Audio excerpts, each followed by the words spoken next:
ข่าก็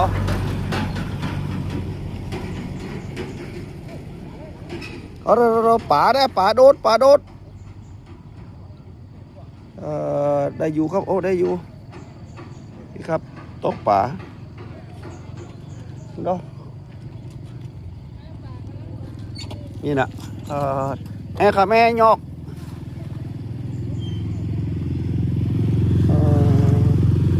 ต่อหม้อนี่เนาะอะไร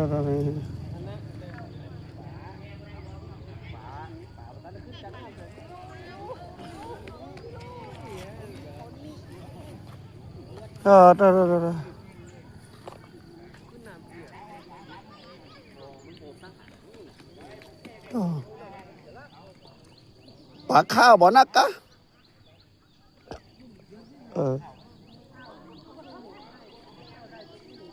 เด้อเดี๋ยวปุ่นก็เอาติ๊กๆหน่อยนี่นะอันโยกเองค่ะแม่อัดเอามีป่าแล้วตะเพก็ได้ก่อนตะเพบัดได้ดอโอ้อันปลาข้าวปนหลามมันฮะ4 กิโลป่ายนะตัวใหญ่อยู่ปลาข้าวนี่นะ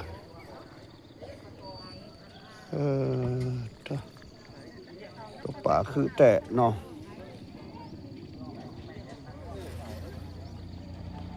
เอาปลูกดีข้อบนมันนั่นเนาะ